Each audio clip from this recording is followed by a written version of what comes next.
પ્રભાસ શૈક્ષણિક સંકુલ સિમરમાં શ્રી કૃષ્ણ જન્મોત્સવ 2024ની ભવ્ય ઉજવણી કરવામાં આવી, જેમાં શ્રી કૃષ્ણની અનેક લીલાઓના દર્શન આપ આજે આ વિડીયોની અંદર કરશો. દેવકી અને વાસુદેવ જેના વિવાહ થતાં જ કંસની આજ્ઞાથી તે બંનેને કારાગૃહની અંદર નાખી દેવામાં આવે છે અને આ કારાગૃહની અંદર વાસુદેવ અને દેવકી બંને ઘણી ભક્તિ કરે છે. આમ તો શ્રી કૃષ્ણના 7 ભાઈઓ, પણ એ 7 ભાઈઓ છે એને કંસ પોતાના મૃત્યુના ડરથી મારી નાખે છે.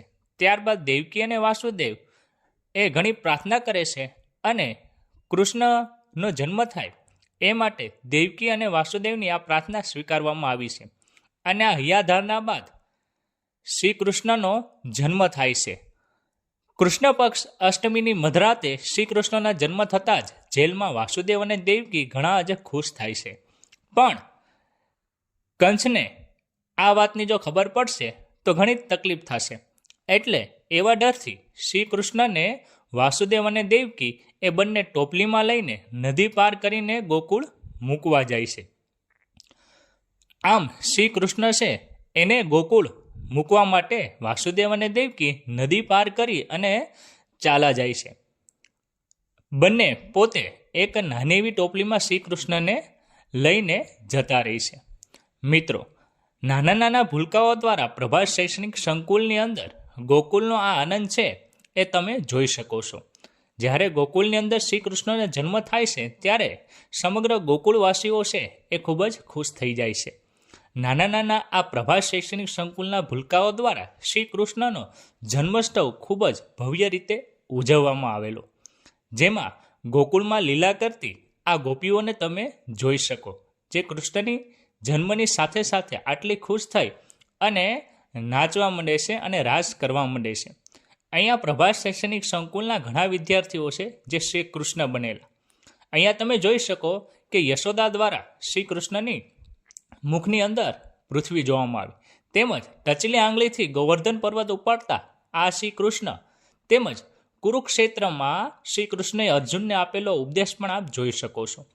અર્જુને જ્યારે શ્રી કૃષ્ણ પાસે કહી છે કે મારા સ્વજનોને મારે કઈ રીતે હણવા, ત્યારે સમગ્ર કુરુક્ષેત્રની અંદર આ જે સંદેશ છે, ગીતા સંદેશ, એ શ્રી કૃષ્ણ અર્જુનને આપે છે અને સમગ્ર ભાગવત ગીતાનો પ્રારંભ થઈ જાય છે. આમ તમે જોઈ શકો કે પ્રભાસ શૈક્ષણિક સંકુલના વિદ્યાર્થીઓ એ ઘણી રીતે મહેનત કરીને સમગ્ર કુરુક્ષેત્ર છે તૈયાર કરેલું. કુરુક્ષેત્ર એમાં ઘણી સંખ્યામાં વિદ્યાર્થીઓએ ભાગ લીધેલો. કુરુક્ષેત્ર આમ તો હરિયાણામાં આવેલું છે, જે આજે સમગ્ર વિશ્વમાં પ્રસિદ્ધ છે, જેમાં શ્રી કૃષ્ણને આપ જોઈ શકો છો. મિત્રો, સુદામાને કઈ રીતે ભૂલી શકીએ? સુદામા અને શ્રી કૃષ્ણની મૈત્રી તો કંઈક અલગ જ હતી. શ્રી કૃષ્ણએ જ્યારે સુદામાનું નામ સાંભળતા જ એ ખુલ્લા પગે દોડી જાય છે અને સુદામાને પોતાની બેઠક પર બેસાડીને, પોતાના સિંહાસન પર બેસાડીને એના પગ છે ધોવા લાગે છે અને એના પગનું પાણી છે એ પણ એ પોતે પીશે. આમ શ્રી કૃષ્ણ અને સુદામાની મૈત્રી કંઈક વિશેષ હતી. આપ વેરાવળનું ભાલકા તીર્થ વિશે તો જાણો જ છો. ભાલકા તીર્થ જે એક શ્રી કૃષ્ણ માટેની અત્યારે ઓળખતી સરસ મજાની જગ્યા છે. પારધી દ્વારા જરા નામનો એક ભીલ હતો, જેના દ્વારા લાગેલ બાણ જે શ્રી કૃષ્ણને ડાબા પગમાં લાગેલું અને એનાથી શ્રી કૃષ્ણ છે ઘણા ઘવાઈ ગયા હતા. એ આખું ભાલકા તીર્થ છે, એના પણ દર્શન તમે પ્રભાસ શૈક્ષણિક સંકુલના વિદ્યાર્થીઓ દ્વારા જોઈ શકો છો, જેમાં સમગ્ર વિદ્યાર્થીઓ છે એણે ખૂબ જ સારી એવી તૈયારી કરી હતી. પારધી અને શ્રી કૃષ્ણનું આ બે સ્વરૂપ આપ જોઈ શકો છો. ત્યારબાદ પ્રભાસ શૈક્ષણિક સંકુલના વિદ્યાર્થીઓ દ્વારા મીરાબાઈ અને શ્રી કૃષ્ણની પ્રેમ ભક્તિ આપ જોઈ શકો છો કે મીરાબાઈ શ્રી કૃષ્ણને એટલો પ્રેમ હતો કે મીરાબાઈ ઝેરનો કટોરો પી જાય છે અને છતાં પણ શ્રી કૃષ્ણની ભક્તિ પર એને વિશ્વાસ હતો કે એને કંઈ નહીં, અને ઝેરનો કટોરો પી જાય છે અને શ્રી કૃષ્ણને પામી લે છે. ચાલો હવે આપણે એક સરસ મજાનું રાસ ગીત મને આપી દેજો.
हमारा मगराने येरा हीरा रे पीतांबर देवी हमारा मगराने येरा हमारा काजा खोया रे काना ने रोया यमुना ना पानी जा थोड़े काना ने रोया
Thank you.